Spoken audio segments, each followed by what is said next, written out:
The Tooth. So I was a weird kid. And it's not just because I read manga and I watched anime or I wrote Rocket Power fan fiction. No, it wasn't just that. There were a lot of weird things about me. Being that weird, I kind of knew I was weird. And so I really just craved being an adult. Like, I just knew that when I became an adult, everything was gonna be okay. And I had this vision for myself. I was going to live in New York City in this really nice apartment. I was going to be a best-selling author. I was going to be an artist. I was going to be a musician. And I was going to have a super hot boyfriend. Now, keep in mind, I was a kid in the 2000s, so my idea of hot was a skateboarder. So there was this question of, how could I be an adult?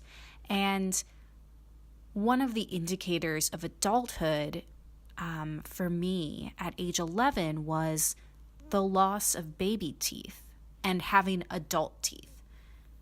There was an idea that, you were shedding your childhood by losing these baby teeth. And once you had adult teeth, then you were grown. You were an adult. And so I really was so happy when I lost all my baby teeth and I was an adult. But there's also this kind of feeling of finality that came with it. When you lost a baby tooth, it would be replaced. But if you lost an adult tooth, that's it. You don't really have second chances. And you can't go back from there. And as a kid, I, took this very seriously. I was like, oh God, I would have dreams about like losing teeth. And I know that's a very common dream, but I had them all the time. And I was just terrified of losing my teeth. So when I was 11, I went to a pool party, and it was one of those in-ground pools, and we were playing Marco Polo or some kind of game. And I remember I jumped in after somebody, and I was swimming with my eyes closed, and then I hit the bottom of the pool. And I didn't hit it, hard enough that I had scraped my skin. I wasn't bleeding or anything. And, I got out of the pool and I was kind of, out of sorts. And, I was just like, oh, that was weird. And everyone was like, are you okay? And I was like, yeah, I'm fine. And then I kind of realized that one of the teeth on my right side, on the upper right side, was a little loose. And I remember not saying anything, but instantly panicking and thinking, oh God, don't touch it, because, if you touch it, then it's going to fall out. And if you don't touch it, it's going to be kind of like a wound, and it's going to just go away. So just ignore it and don't do anything. So later, I am picked up by my dad, and we are driving home, and it's about a half an hour away from the house. And, I told myself, don't touch it. And you know what? I touched it. And then the tooth fell out. The tooth fell out. I don't know how to describe to you the terror that I went through in those moments of the tooth falling out and, my mouth starting to bleed, and my father listening to ESPN radio, and myself in the back seat just thinking, oh God almighty, what am I going to do? And this is the part in the story when you'd be like, hey, Pops, I just lost a tooth. What do I do? But instead of doing that, I said nothing and just sat in the back seat with a mouthful of blood. And around that time, then my dad said, oh, I have to stop at the office. So if it's okay, I'm just going to run in for like 5 minutes really quick. I just have to pick up some papers.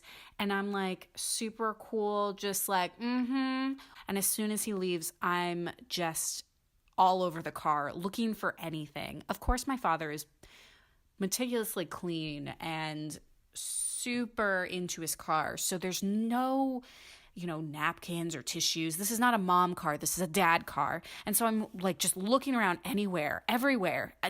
I need something. And finally I find, a used napkin. And I looked at that napkin like it was gold and just shoved it on in my mouth and stopped the bleeding and felt very proud of myself. Until my dad came back, and then, I took the napkin out, and then I just was like, oh, okay, I stopped the bleeding, but my tooth is gone. My tooth is gone. So when I get home, I hatch my big plan, which is bargaining with God. I get down and I say, God, I swear to God, I swear to you, if you give me back this tooth, I will do everything you want, and I will sing all the hymns in Mass, and I will do all those Hail Mary things, and I'll become a Catholic for you. I went to a Catholic school. I wasn't Catholic, but I will do that for you. I swear. And, I kind of give it a couple days, and kind of wait for anything to happen, and nothing happens. So I am SOL, and I still haven't really talked to my parents. I haven't told anybody.